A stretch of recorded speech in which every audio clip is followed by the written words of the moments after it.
두 개다 올려놓고요. 응? 네, 네. 그럼 뭐 저기 부르면 되죠. 어디 있지? 됐어. 아이고. 저 노트북 또 써갖고 설명을 하니까 앉아서 하는 게 사실은 실내인데 핑계가 돼서 좋습니다. 지난번에 내가 저 꿈을 디자인하자 마우스는 안 해도 돼? 네. 아, 그걸로만 해? 저걸로? 마우스를 줘야 이렇게 커서로 설명을 하지. 그러니까 서로 갖고 오는 거네. 지난번에 꿈을 디자인하자로 말씀을 드렸고 오늘은 그 밑에 프로가 되자. 여러분들 프로죠? 프로예요? 프로 아니에요? 아마추어예요? 왜 프로예요? 왜? 프로하고 아마추어의 차이는? 뭘까요? 누구 한 사람만 맨 뒤쪽에 오른쪽에 앉은 분 저게 누군지 몰라요. 여성 같아요. 프로하고 아마추어의 차이를 한번 얘기해 보세요. 뭐가 프로고 뭐가 아마추어인지. 됐어?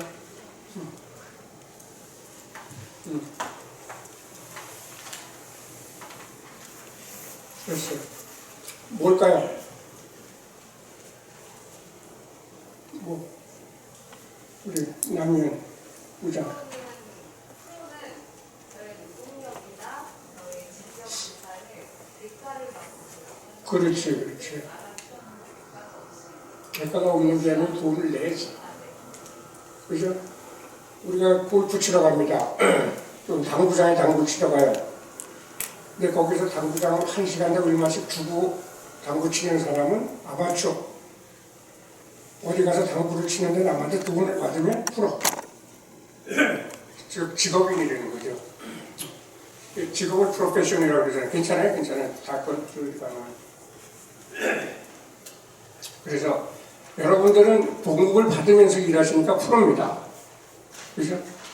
근데 이제 프로가 프로다워야 되니까 과연 프로가 그러면 말만 프로고 하는 일은 프로가 안 되면 곤란하니까 어떤 게 프로인가 그걸 한번 여러 가지 사례를 들어가면서 설명을 해보려고 그래요.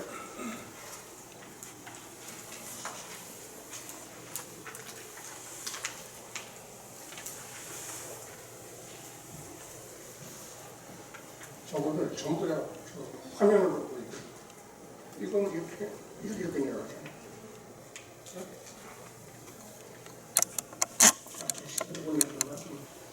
이건 지난번에 한 거의 복습입니다.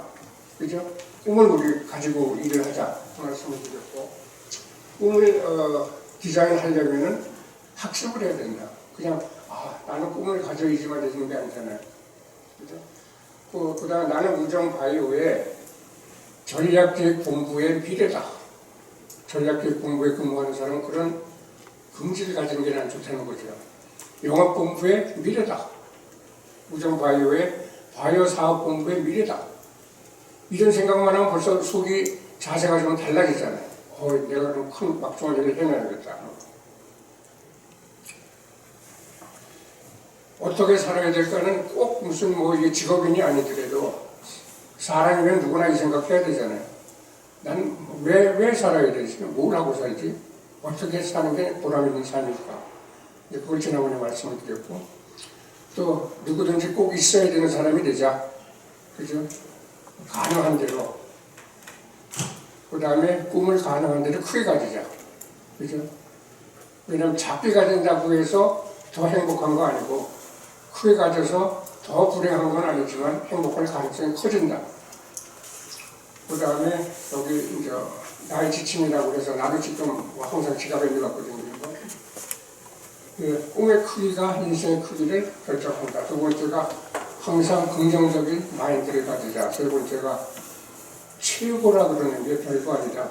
최고 되는 사람들한테 부지런히 물어가지고 나한테 맞는 최고의 방법을 발굴하면 그것이 새로운 창조가 돼가지고 큰 목표를 달성할 수가 있다. 네 번째, 항상 머리는 누구든 누구든지 나 잘해야지 열심히 할 거야. 나 금년에는 뭐 책을 한 달에 한 번, 한두 권씩 꼭 읽고 뭐 이런 결심하잖아요. 그런데 막상 3월이 되면 그러면 한 4권 읽었나?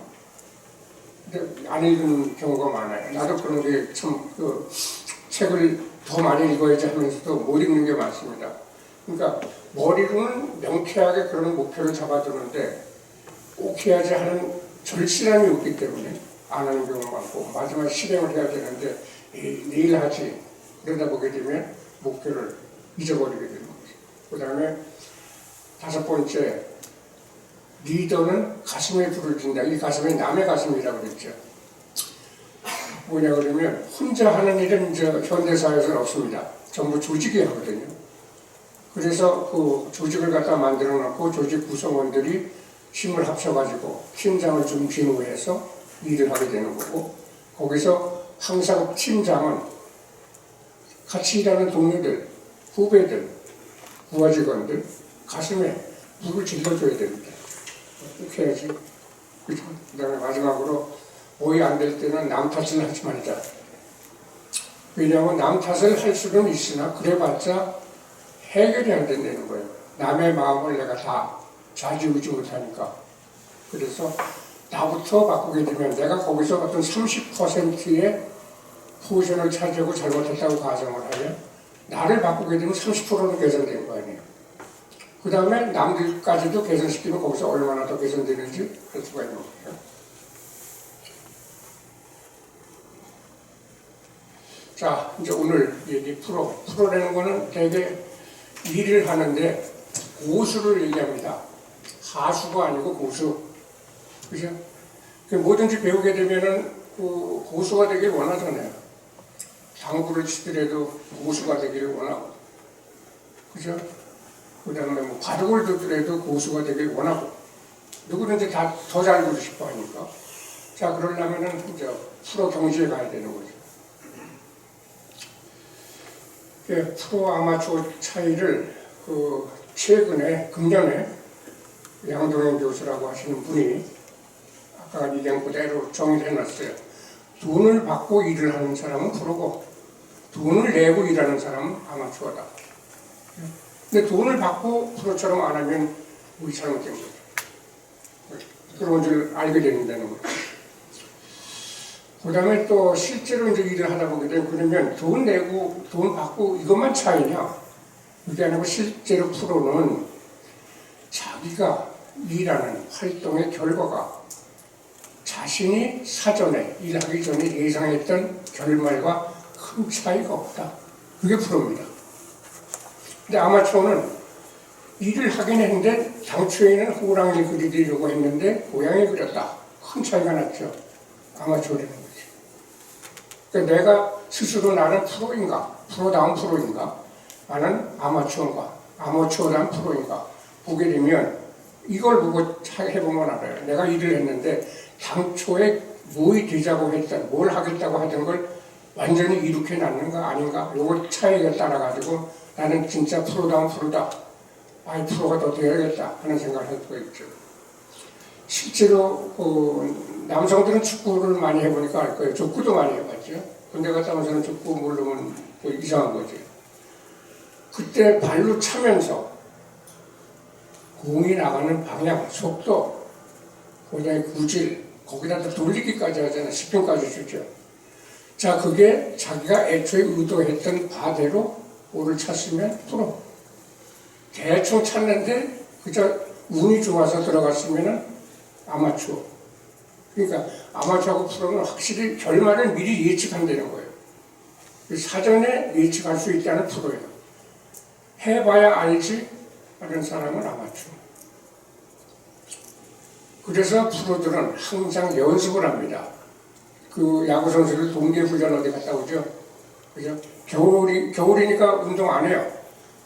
그런데 그동안에 뭘 해요? 동계훈련 가서 열심히 해요. 내년 시즌에 큰 업적을 내야 되니까. 근데 그때 방학이라고 놀면 그 다음에 그 사람은 나고가 되는 거죠. 그게 이제 프로와 아마추어 차이입니다. 또 우리는 직장인이니까 돈을 받으면서 분명히 일을 하니까 프로 확실합니다. 그죠? 그런데 많은 직장인들이 가지고 있는 생각이나 행동을 보게 되면 프로운동 선수들 경우하고 반드시 같지는 않은 그런 경우가 많아요. 그 모든 직장인들이 이제 이런 말들은 섭섭할 수도 있죠. 그런데 프로기 때문에 자기가 하는 일에 여기 세 번째 문제를 보게 되면 목표했던 결과를 가져오지 못할 경우에는 부끄럽게 생각해야 되는데 대개는 이렇게 얘기를 해요. 죄송합니다. 미안합니다. 다음부터는 잘하겠습니다. 근데 여기서 중요한 게 진짜 다음부터 잘하면 아무 상관 없어요. 근데 다음에도 똑같은 얘기를 해요. 그죠? 다음에 개선이 안 됐다는 거예요. 그 소리는 뭔가 그러면 한 번 잘못한 일을 반복할 때는 그건 심각한 겁니다. 그분은 남을 지휘를 하면 안 돼요. 왜냐하면 자기 자신부터 벌써 남을 지휘할 수 있는 자격이 없어지는 거니까. 그래서 남을 지휘하는 자리에 있는 사람은 반드시 못했을 때는 다음부터는 절대 그러지 말아야지. 그걸 지켜야 됩니다. 그래서 그건 자신하고 동료들하고 회사에 대한 그건 자기 자신의 의무입니다. 근데 그거를 왜 가볍게 생각을 해요. 요번에도 잘못하고 다음에도 잘못했는데 두 번째 잘못, 세 번째 잘못할 때 표정이 옛날하고 똑같아요. 그건 자기 자신을 속이는 거지. 왜냐면 고칠 생각이 없는 사람이 입으로만 얘기를 하는 거니까. 나는 그렇게 세 번 연달아 그런 게 일어나면 그 다음부터는 겉으로는 얘기 안 해도 그 사람하고는 별로 상대를 안 합니다. 평생 그럴 사람이기 때문에. 그러니까 상대방이 그러지 않는다고 해서 안심을 하시면 안 돼요. 왜냐면 어차피 안 할 사람 심한 소리에서 뭐 하겠어요. 개선 안 될 사람인데. 그죠? 그러니까 그런 것을 본인들이 빨리 알아채야 돼요. 그 다음에 자기 직업 생활에서 항상 내가 목적했던 바를 이번엔 달성했냐 안 했냐 스스로 자기 평가를 항상 해버려야 됩니다. 자기 평가에서 나는 그래도 90점 이상 했어. 그럼 프로로 가는 거예요. 근데 이번에도 한 70% 했는데 그 다음번에도 또 70%야. 그럼 프로로 가는 거 아니에요. 그래서 그런 거 여러분들 같이 좀 해나가자는 얘기를 드리는 거고. 또 아마추어가 오히려 프로보다 약간은 조금 더 오만합니다. 교만하다 그러나. 그러니까 자신이 모든 일에 능숙하다고 생각을 해요. 아마추어가. 그런데 프로는 나는 솔직히 말해서 내 능력상 여기까지는 할 수 있어. 그 이상은 나한테는 무리야. 오히려 겸손하다는 거죠. 근데 그게 자기 자신을 정확히 아는 거예요. 되게 자기 자신을 모르는 사람은 뭐든지 입으로 하겠다고 얘기를 해요. 근데 그걸 어떻게 해야 되는지는 속으로 생각을 안 하고 있어요. 두 번째는 진짜 내가 그 일을 할 역량을 그동안에 충분히 준비해 왔나? 준비라는 게 뭘까? 학습이잖아요.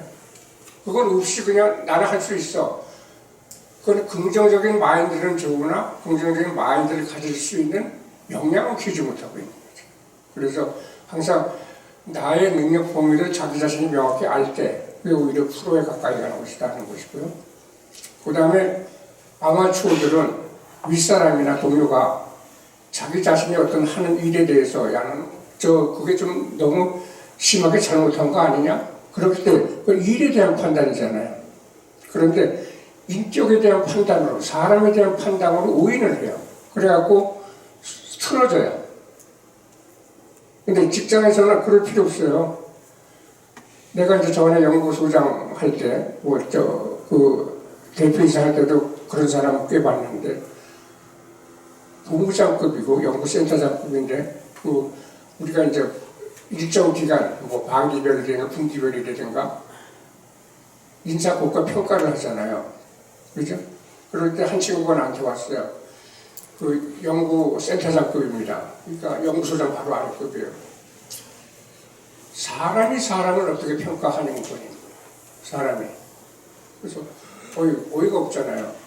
내가 그 사람한테 사람을 평가하라고 지시한 적도 없고, 그래 고가 평가라는 게 사람 평가하는 게 아닙니다. 고가 평가 기간 동안, 대상 기간 동안 주어진 일이 자기는 어떻게 하겠다 목표를 설정했으면 그 목표를 달성했느냐, 안 했느냐, 못했느냐, 그걸 평가하는 건데 본인이 벌써 위가 엉뚱한 소리 하고 있는 거예요. 그래서 내가 그랬죠.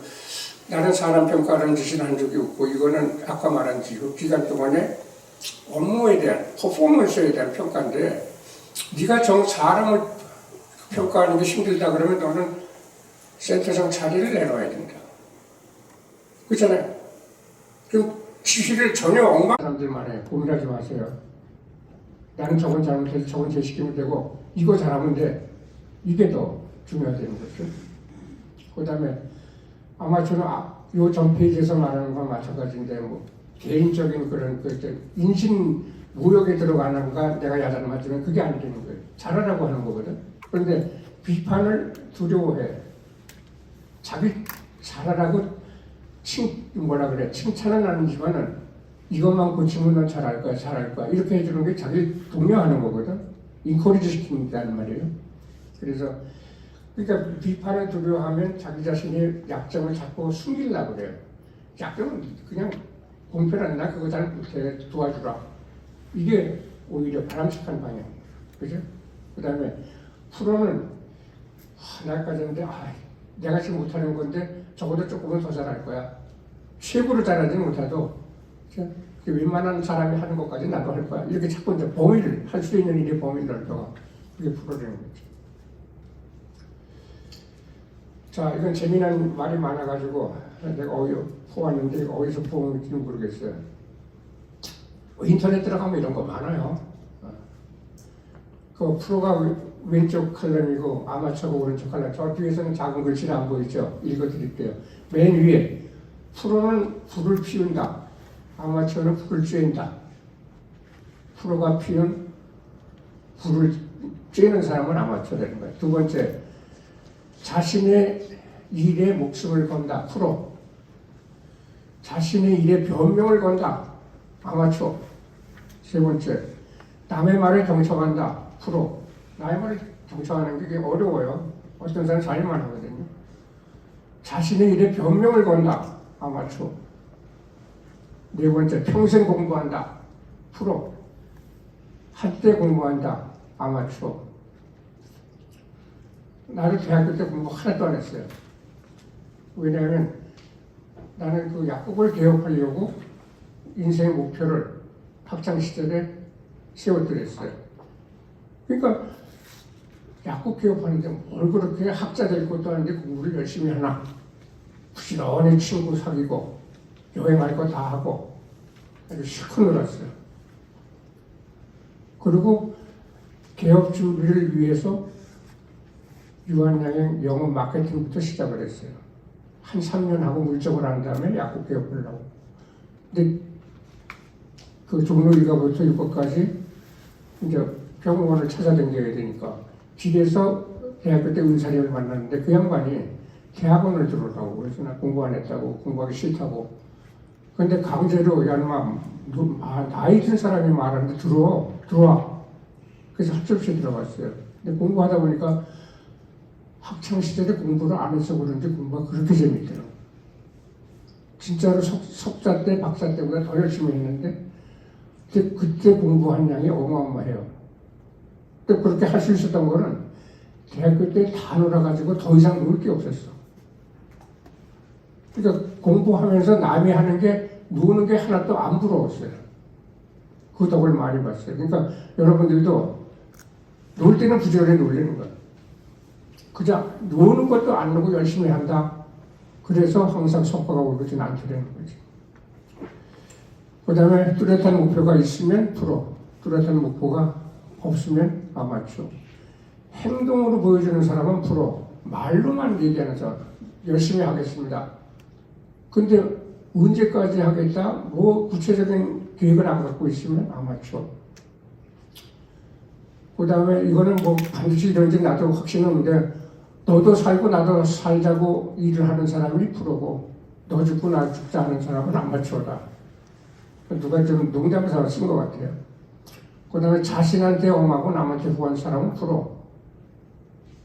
자신한테는 후하고 남한테 엄격한 사람은 아마추어. 여기 나오네. 놀 때 최고로 논다. 프로. 놀 줄도 모른다. 아마추어. 그 다음에 독소량을 자랑한다. 프로. 음주량을 자랑한다. 아마추어. 난 지난번에 말이야. 밤에 친구들이랑 하고 술 가서 한 10병씩 먹었나 봐. 아마추어라는 거지. 왜냐면 술 먹는 게 직업이면 자랑이 돼. 근데 술 먹는 게 직업 아니잖아요. 그죠? 네. 우리 어머니 동생 외삼촌 그 양반이 그렇게 고지였어요. 어느 정도인가 그러면 설날에 세배드리러 이제 외삼촌이니까 세배드리러 가면은 방 안에 공군 파일럿이 했었어요. 6.25 때 그 북한 상공을 갔다가 폭격을 나가는데 100차례 이상 출격을 했어. 우리나라에서 100차례 이상 출격한 사람은 한 20몇 명뿐이 안 돼. 살아있는 귀신이다 그래.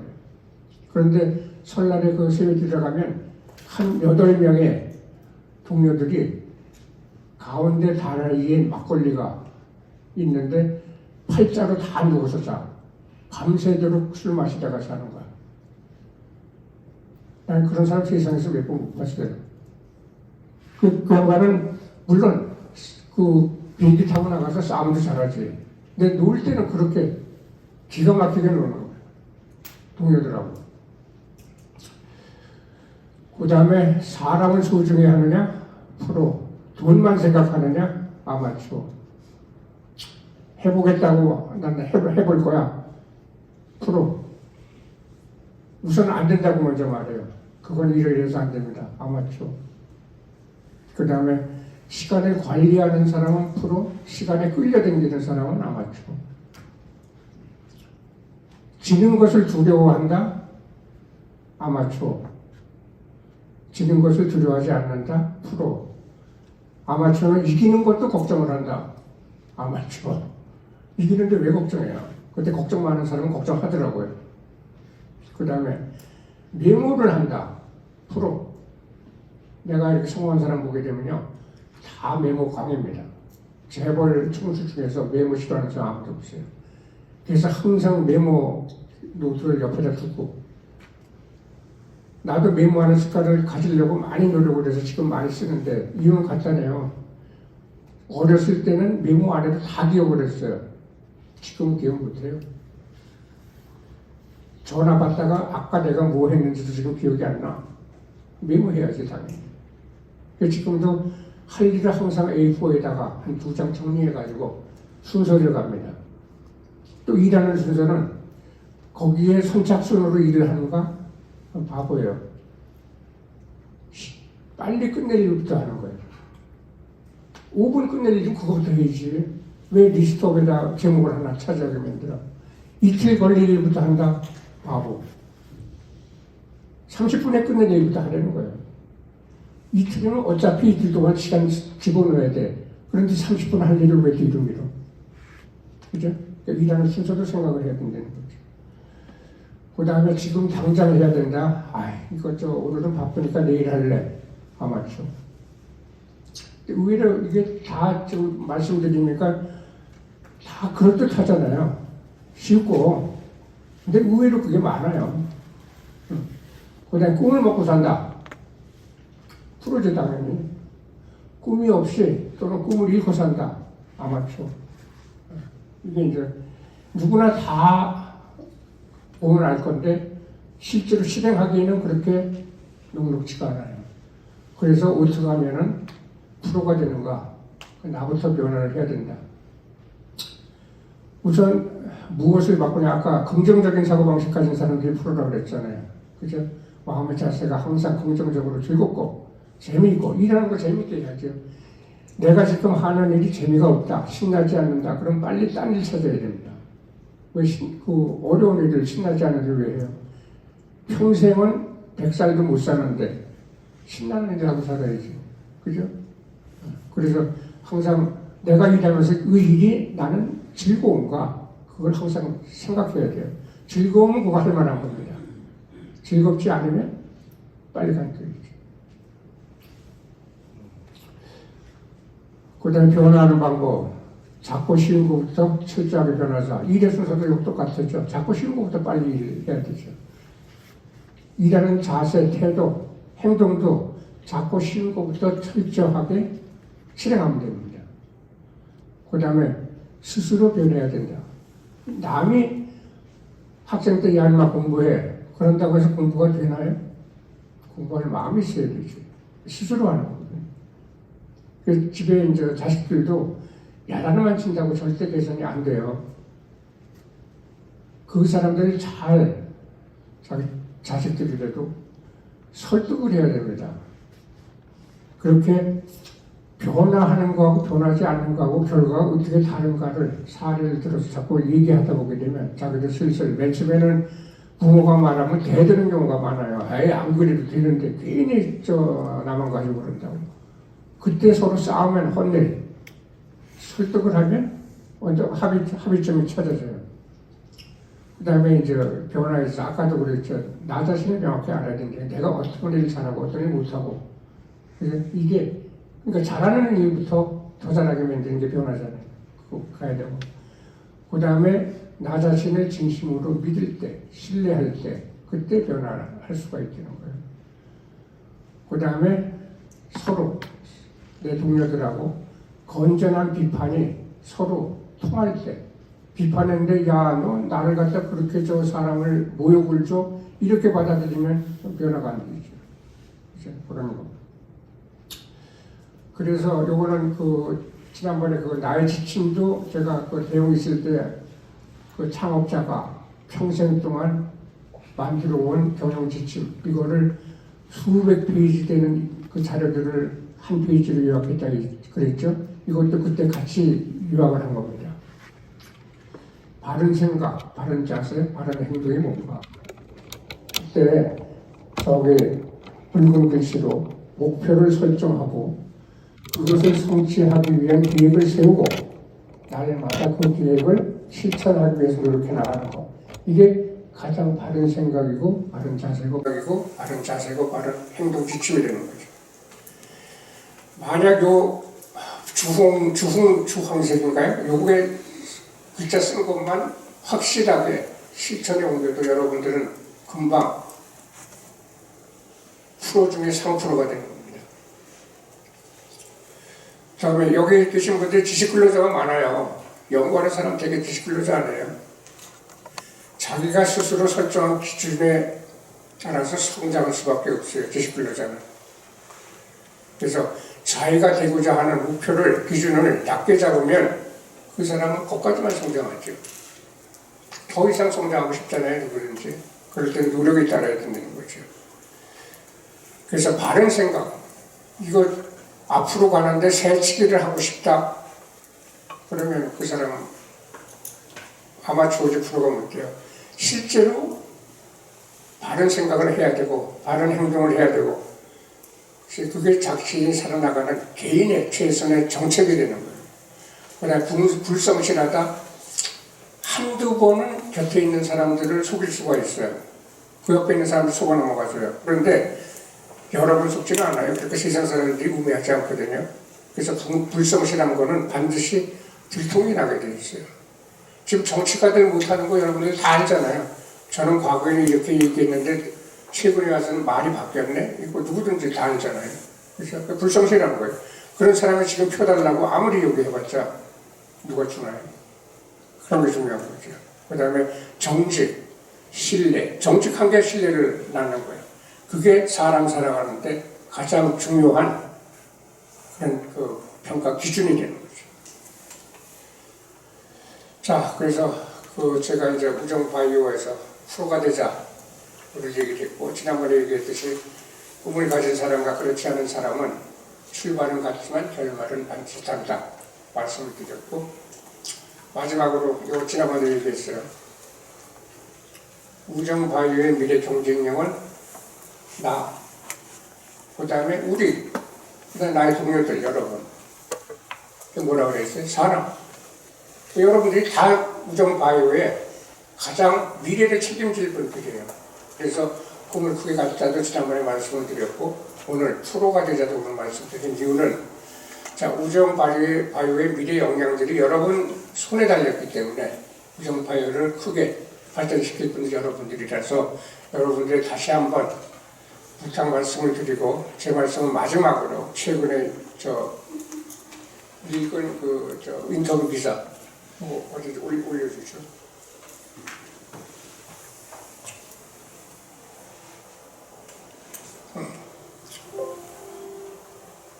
됐어. 이게 손기령이라는 분이 전에 다음 소프트 거기에 대표하던 분이에요. 나이도 많지 않습니다. 아주 그 멋쟁이야. 머리는 이 뒤에 저 꽁지머리 하고 댕기고 와이셔츠는 마트 와이셔츠인데 소매 위에다가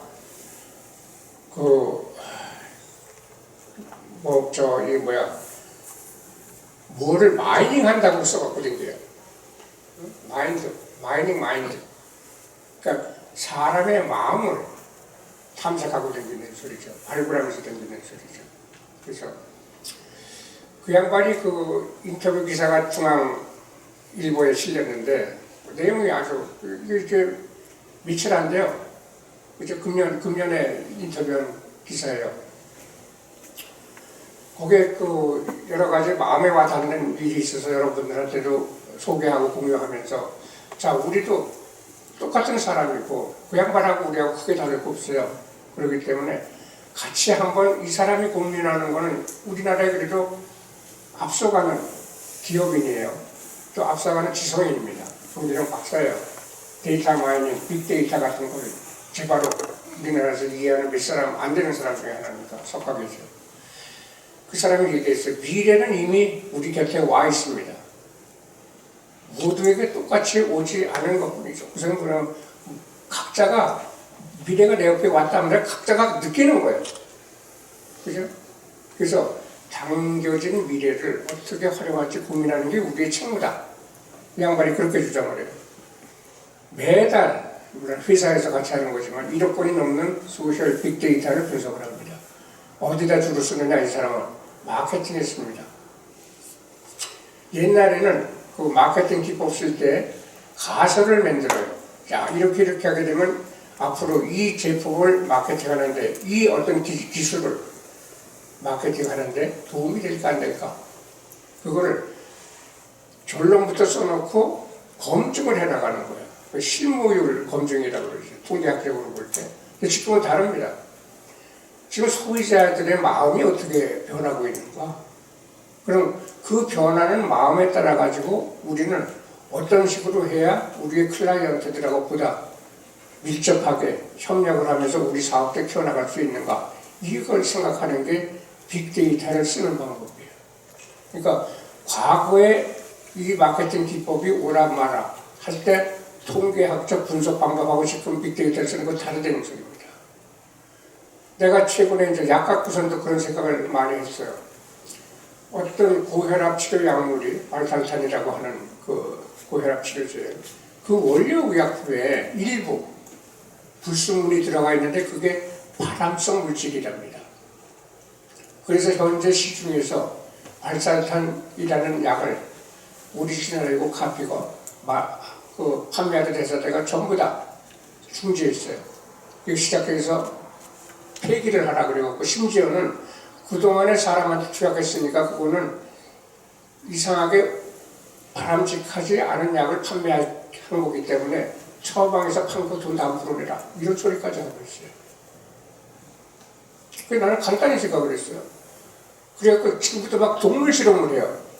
이게 진짜 발암성 물질인가 아닌가. 그래서 참 우매하다. 그런 약이 고혈압 치료제도 아니고 그 라니티딘 위궤양 치료제 그것도 지금 다 전멸했습니다. 똑같은 발암 물질이 여기도 있는 거야. 왜냐하면 그 라니티딘 만드는 거나 발사탄 원료 만드는 거나 중간에 화학적인 합성 공정이 비슷한 데가 있어가지고 같은 불순물이 나와요. 이거 다 폐기적으로. 그래서 나는 그렇게 얘기를 했죠. 야, 지금 왜 그거를 동물 실험을 하냐? 지금 라니티딘 같으면 우리나라에서 몇십 년을 썼어요. 한 50년 써왔을 겁니다. 적어도 50년. 그럼 우리나라에 지금 그 보건공단에 가게 되면 빅데이터가 있어요. 라니티딘을 전부 투약받는 환자들이 있었을 거 아니에요? 그죠? 그 사람들이 50년 지났으니까 시간도 충분해요. 라니티딘 한번 먹으면 위궤양이 있던 사람들은 단기간 내에 치료가 되지 않습니다. 상당히 장기간 약을 갖다 속이도 부룩해 그런 나한테도 먹고 심지어 약국에서 OTC로 팝니다. 의사 처방 없이도. 그죠? 그런데 그게 발암물질이 있었다 그러면 50년 동안 쭉 데이터를 분석해보면 지금 와서 예전에 그거를 몇 달 복약한 사람은 또는 몇 년 복약한 사람은 지금 암이 걸려서 암 치료를 받고 있더라 없더라 나올 거 아니에요. 보건공단에 빅데이터 찾으면 금방이에요. 근데 왜 동물 실험을 해요? 근데 돌아온 답변은 뭐였을까요? 겁나는 거예요, 결국. 만약에 발암성 징후가 사람 투약한 데서 안 나왔다 그러면 여태까지 식약에 등등해서 그런 소리 했던 사람 얼굴이 벌개지는 거죠. 그게 검사 못하는 거예요. 그건 나쁜 사람들이지. 그죠? 그 경제적으로는 사회적으로 얼마나 지금 손해를 끼치고 있는지 계산도 안 하고 그런 빅데이터 소스가 우리는 IT가 전 세계적으로 1등 가는 나라입니다. 우리가 외국에 출장 나가잖아요. 우리나라처럼 IT가 잘 되는 나라가 없어요. 미국 가도 답답해요. 일본도 더 답답해요. 호텔 방에 들어가서 맨 구석정에 방 들어가면은 휴대전화가 안 터집니다. 전파가 약해가지고. 우리나라는 산 높이 올라가도 휴대전화 다 터져요. 왜냐하면 사람들이 성질이 고약해가지고 안 터지면 그 전화기를 이동통신 회사거로 바꿔버려요. 야, 그 LG 거 못 쓰겠더라. 야. 어디 거는 잘 터지는데. 바로 바꿔요. 바다 낚시하러 바다 성 가운데 가잖아요. 그럼 해안에서 한 시간 반 정도 나가면은 얼마 거리 나갈까요? 한 20, 30km? 거기서 안 터지면 난리가 나요. 그래서 각 이동통신사마다 가능한데 전국 어디서나 터질 수 있도록 다 중계소를 설치를 해요. 그럼 가다가 그 높은 건물에 시내 가게 되면 안테나 같은 게 비축 나와 있죠. 여러 개가. 그거 전부 다 지상 기지국이라고 그러나? 그겁니다. 근데 미국에는 사람들이 거기다 신경을 안 써요. 일단 국민들이 그걸 크게 불편하게 안 느껴요. 통화가 안 되면 나중에 하지 뭐. 그러니까 IT가 발전하는 거예요. 누가 난리를 쳐야 발전하는데 안 하니까. 자, 그런데 우리나라에서는 이런 빅데이터 같은 거 보면 이런 사람들이 하도 휴대전화 우리 많이 쓰고 그러니까 거기에 데이터가 쌓여 있는 거예요. 그 사람들이 어떤 제품을 좋아하는지, 우리 요새 또 코로나 때문에 전부 다 이제 배달해서 사는 걸 많이 하죠. 헌택도 퍼체싱을 많이 합니다. 그러니까 이런 사람들한테 우리가 천국인 거예요. 근데 그 얘기를 들어보게 되면 여러분 대단해요. 이 사람 벌써 과거에 이제 다음에서부터 일을 했으니까 20년째 일을 하고 있는데 자기 하는 일에 굉장히 기쁨을 느끼는 거예요. 예전에는 레트로스펙티브한 일을 많이 했어요. 근데 지금은 미래를 보는 일이라는 겁니다. 현재 데이터를 쫙 보고 앞으로 내년이면 말이야 이런 사업이 번창할 거야. 해봐. 이런 아이디어를 주는 거예요. 매달 1억 건이 넘는 데이터를 분석했다는 게 대단한 거잖아요. 그죠? 이 사람이 인터뷰에서 얘기해서 자기가 그동안에 상수라는 거 어디나 적용될 수 있는 변수가 아니고 상수라는 거예요. 변수는 자꾸 변하는 변수고 상수는 변하지 않는 수. 그러면 이 상수를 누구든지 알면은 자기 미래 삶을 기획하는 데 도움이 되겠다. 그래서 인터뷰에서 잠시 얘기를 하는 거예요. 세 가지인데 인간은 이제 혼자 산다. 좀 과하게 표현을 하는 겁니다. 과거에 비해서 혼자 지내는 시간이 많다는 거예요. 그죠? 과거에 휴대전화 없을 때는 어떻게 해요? 친구 만나려면 나가야 되잖아요. 근데 지금 혼자 집에 앉아서 다 보고가 되니까 밖에 나가서 또 코로나 때문에 혼자 사는 경우가 많아요. 머리만 돌리지. 그 다음에 과거에 비해서 인간은 지금 굉장히 오래 살게 됐다. 수명이 길어졌잖아요. 나만 해도 몇 년 같으면 벌써 죽었을 사람이에요. 몸도 약하고 안경 쓰셨어. 같이 안경 썼잖아. 눈이 나쁜데 눈이 나쁜 사람은 옛날에 왜 빨리 죽을까요?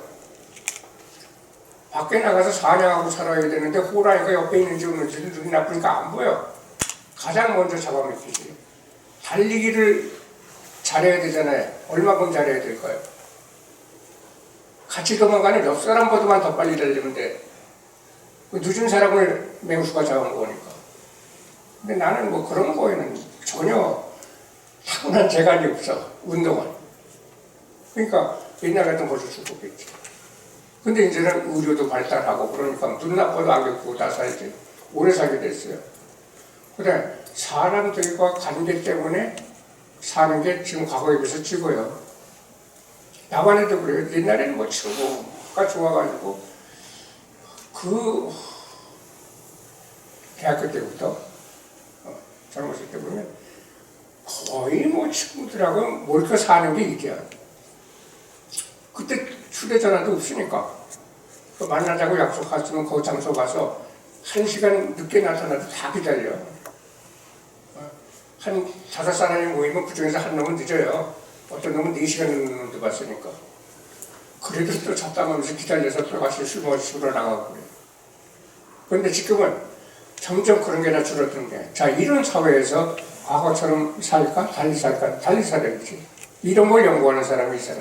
그래서 여러분들이 앞으로 그런데도 우리 지금 이런 그 우정바이오 같은 사업을 여기 하는 기업, 거기에 또 속하는, 거기서 일하는 나는 어떤 삶을 살게 될 것인가? 성찰할 필요 있잖아요. 재밌잖아요. 그런 거 생각해 보는 게. 그냥 변하면 거기에 맞춰서 대충 뭐 살지 뭐. 이거보다 미리 예견하면 재밌잖아요. 내가 예견하는 대로 되는가 안 되는가도 알 수 있고. 근데 변화라는 건 뭐냐? 내가 아무리 변화하고 있지 않으려고 해도 주변 환경은 항상 변하고 있어요. 그죠? 세상을 리드해가는 사람은 다 변화를 좋아하는 사람들이에요. 그러니까 변화가 되는 거예요. 그런데 운동화 한번 생각해 보세요. 예전에 신던 운동화하고 여러분들 요새 신는 운동화하고 같아요? 전혀 틀립니다. 기능성도 그렇고 등등. 옛날에는 대충 발만 시렵지 않고, 그죠? 발바닥, 그 땅을 디딜 때 좀 불편함이 없으면 신발이에요. 근데 지금 그게 아니잖아요. 얼마나 더 푹신푹신한가? 미끄러지지 않는가? 모양은 좋은가? 얼마나 내구성이 오래 가는가? 구두끈은 매는 게 좋은가? 운동화 끈은 삥삥 돌리는 걸로 해서 하는 게 좋은가? 다 다르죠. 그런 게 변화예요, 변화. 내 주위 환경이 변하잖아요. 그래서 새로운 거는 늘 전제한다니까 단지 내가 그 변화에 관심을 가지고 대응하느냐 아니냐가 미래 사는 나의 영리하지 한 것인가 영리하지 않은 것인가 생활 태도가 그게 달려있는 거예요. 그 다음에 변화에 대해서 관심이 주면 맨 마지막에 삶에 대한 열정도 준다. 나 같은 노인네들은 변화에 대해서 무관심하면 살지 않아도 되는 거예요. 그죠? 그런데 거기에 대해서 무관심하지 않고 도전의식도 있고 그러면 그럼 그나마 나이는 늙었어도 정신을 안 늙고 버틴다는 거죠. 그래서 대상이 아니고 중요한 거는 관점이다 하는 걸 여러분이 생각하시고, 변화는 어차피 일어나는 거니까 남보다 반발자국 먼저 생각하면 그러면 항상 앞서간다. 반발자국 앞서는 거고 한 발자국 앞서가는 거하고 뭐가 틀릴까요? 반발자국하고 한 발자국 앞서가는 거. 여러분한테 제가 권하는 건 반발자국 앞서가려는 거예요. 한 발자국이 아니고. 남보다 한 발자국 앞서갈 때는 그 환경이 내가 적응하지 못하는 환경으로 바로 들어갈 수도 있어요. 특히 사업에서 한 발자국 먼저 들어가면 그러면 실패할 확률이 많습니다. 시장에 묻어있지 않아서. 예전에 화장품 회사는 제약기업에 비해서 규모가 무지무지하게 작았어요. 태평양 화장품 주식회사 태평양이죠. 거기는 예전에 ABC 포마드, 여러분들 포마드 아세요? 머리에 이렇게 바르면 기름이 지금 무수하고 달라요. 저 왁스 파라핀 재질인데 그걸 머리에 하면은 머리가 이렇게 모양을 갖다가 유지하니까 그게 포마드라고 그랬어요. 그거 만들던 회사입니다. 조금 했어요. 매출액이 제약회사에 비하면 반의 반도 안 되는 정도. 근데 70년대 후반 80년대 들어가면서 우리나라 경제개발 5개년 계획을 여러 차례 하면서 기하급수적으로 발전했어요. 한강의 기적. 그러니까 사람들이 삶의 질이 높아졌어. 부자가 됐다는 소리지. 그러니까 이제 몸 단장에 신경을 시작했어요. 남자들은 남자 화장품, 여자들은 여자 화장품. 예전에 여자들이 화장품 왜 써요? 한 집에 애들이 다섯, 여섯 있는데 애들 먹여 살리고 교육시키기도 바쁜데 지금은 한둘만 해도 힘들다 그러잖아. 그죠? 근데 그 어머니들이 예전에 화장품 쓸 여유가 없어요. 근데 지금 다 쓰잖아요. 그때부터 화장품 회사들이 쫙쫙쫙 발전해서 지금 화장품 회사 매출은 4조 원까지 갑니다. 아무리 같으면 세계적인 화장품 회사가 되어 있죠. 우리나라 제약기업은 이제 비로소 세계적인 제약기업이 되겠다고 발돋움치는 거예요. 그게 뭐냐? 한 발자국 먼저 갔다. 유한양이 과거에는 현대그룹보다 더 큰 회사였습니다. 의약품 가지고. 예전에는 뭐 폐결핵도 많고 대개 병의 원인이 과거에는 잘 못 먹어서 영양실조 때문에 병이 왔어요. 그러니까 비타민만 먹어도 사람들이 병이 나요. 밥은 웬만큼 잘 먹어도 비타민을 못 먹으면 필수 영양소니까 안 되잖아. 그 제약기업이 그 정도로 해서 컸었는데 현대그룹이 경제 발전되면서 지금 막 올라갔지. 지금은 현대그룹의 유한양행은 매출액 지금 한 2조 원뿐이 안 되는데 아무것도 아니지. 그때 유한양이 한 발자국 앞서간 일을 많이 했어요. 화장품 회사를 만든다고 해가지고 미국에 있는 기업하고 기술기업을 해가지고 들여왔습니다. 하려고 그러다가 그쪽에서 시장 조사를 해보니까 우리나라 화장품 시장이 그게 1970년대 초반이에요. 예산이 안 써서 중도에 포기하고 그 많은 원료를 국내에서 만들려고 미리 들어왔다가 다 창고에다 넣고 그냥 철수했어요. 나는 그 덕분에 그 원료를 써가지고 우리 집에서 쓸 화장품을 다 만들어 집에 갔어. 왜냐면 창고에 조금 있다가 버릴 거예요. 왜 조금 있다 버리냐? 감가상각이 다 끊어지면 그게 현가가 제로로 떨어져요. 몇 년 되면. 그럼 그때 폐기해도 손익계산서 재무제표에 올라가질 않아. 대차대제표에. 그러니까 버리려고 갖다 주는 건데 내가 일과 끝나면 한 2시간 정도는 처방까지 미국에서 다 들어온 거예요. 그거 가지고 그 화장품 만들어가면 미제 화장품이지. 우리 누이들은 내가 그때 최고의 인기였었어. 화장품을 막 몇 개, 파운데이션 뭐 다 만들어가니까. 근데 한 발자국 빨랐다. 그 다음에 저기 속초에다가 자동차 회사를 차렸어요. 유한모터스라고. 자동차 살 사람이 있어야지. 망했어요. 그래서 그런 걸 내가 이렇게 역사지만 유한에 있으면서 보면서 한 발자국 빨르면 안 된다. 사람이 살아가는 것도 반 발자국씩 빨라라. 그러면 시간하고 기회가 나하고 맞아 떨어지더라.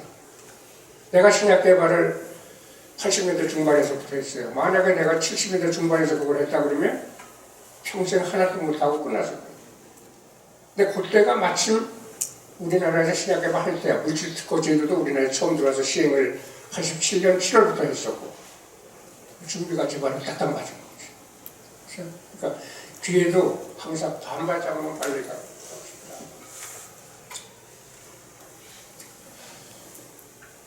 자, 여기서 그 사람이 또 하는 게 그 생각을 파는 사람이 기회를 잡는다. 그 소리예요. 빅데이터를 써가지고 생각을 팔아라. 왜냐하면 맨 위에 일당을 받는 경우, 그 경우는 나의 하루는 24시간이잖아요. 거기서 잠자고 먹는 시간 빼게 되면 하루에 일당 받을 시간이 길어야 10시간이에요. 그죠? 죽을 일을 써도. 그러면 일당이 한 시간에 2만 원이라고 가정합시다. 10시간이면 20만 원 뿐이다 돼요. 그 이상은 안 돼요. 더 이상 돈 못 번내는 거죠. 남이 가지지 못한 생각 가지고 그거로 내 밥벌이를 할 때는 그 이상 훨씬 벌 수 있다. 따라서 일당 이상을 가져가려면 결국은 내 일하는 성과가 내 생각에 의해서 돈을 버는 것 쪽으로 나가야 됩니다. 그대로 생각합니다. 그 다음에 자동화 속도가 지금 너무 빠르다. 이것도 이거 변화인데 그걸 감지해야 돼요. 여러분들 그 코로나 처음 될 때 체험 누가 됐어요? 아르바이트 학생들이 어디 가면 다 됐잖아요. 그죠? 그것도 그냥 채우게 가면 안 되니까 맨손 채우게 갖고 있지. 그다음 이제 비접촉 그 채우게 광으로 하는 거. 그것도 맨 처음에는 뭐 귀에다 하는 거. 귀에다 하는 건 위험하잖아요. 살을 대니까. 또 이런 데도 멀리서 되는 게 아니고 손목 같은 데 대면은 체온이 나오는 것들 많이 썼지. 지금 그거 안 쓰고 그냥 멀리서 하는데 더 아는 게 뭐예요? 우리 회사 앞에도 있죠. 엘리베이터 옆에 그 앞에 서 있으면 온도가 나와. 아르바이트생들 다 일자리 없어졌잖아. 자동화되는 속도가 엄청 빠르다는 거예요. 그게 1년 반 만에 전부 다 그렇게 됐죠. 그죠? 그러니까 자 미래를 그런 면에서 예측하면은 그 체온을 자동으로 재는 기계 발굴해서 개발해서 판 사람은 지금 많은 돈 벌었잖아요. 그죠? 그런 게 미리 미래를 예측하려는 거죠. 그 업이라는 게 내가 밥 먹고 사는 직업을 업이라고 그러죠. 난 뭐로 내 생활을 유지할 것인가. 그게 나의 업이에요. 그 진정성. 이 교수가 얘기한 거예요. 진정성의 첫 번째는 주체성. 뚜렷한 주체의식이 있어야 된다. 내 주관이 있어야 된다는 거죠. 두 번째는 전문성. 남보다 적어도 나는 전문적인 분야에서 역량을 가지고 있어야 된다. 그죠? 주체성도 그럼 남이 나한테 주체성을 주나요? 내가 해야지. 내가 자꾸 맺들어야 돼. 내 주체성은 이런 거야. 지가 확립을 해라 그랬어. 전문성도 내가 해야 되죠. 그 두 번째는 마케팅 한다는 분들 중에 이런 분이 있다고 사례를 들었어요. 어떻게 일을 하냐고 보면 대행사가 한다고 얘기를 한대요. 근데 그 대행사는 또 대부분의 그 주요한 일 하는 사람은 몇 사람 안 되고 다 아르바이트생들 써가지고 다 그죠? 잠들은 시키잖아요. 그러면 우리 회사에서 대행사에 시켰을 때는 그 일을 내가 한 걸까요? 아니에요. 업체만 관리한 거예요. 그죠? 근데 그걸 시키면서도 쟤네들이 어떻게 하는 건가? 저거 우리가 직접 할 방법은 없는가 고민하고 있으면 다음에 우리가 하자고 덤벼드는 사람이 생기는 거예요. 그죠? 자, 그런데 대개는 그런 걸 내가 했다고 착각을 한대요. 대행업체를 시켜놓고 대행업체가 다 하는 건데. 근데 그렇게 착각하면서 생각하는 사람들은 절대 다른 데로 이직이 안 돼요. 다른 데도 그런 사람은 많으니까. 근데 지가 할 수 있는 사람은 다른 데서도 환영받죠. 그죠? 네, 그게 사고의 차이라는 거예요. 자, 오늘 시간 지키려는데 또 약간 늦었네. 자, 오늘 이만 말씀드리고 그동안에 긴 얘기를 경청해 주셔서 대단히 감사합니다. 수고하셨습니다.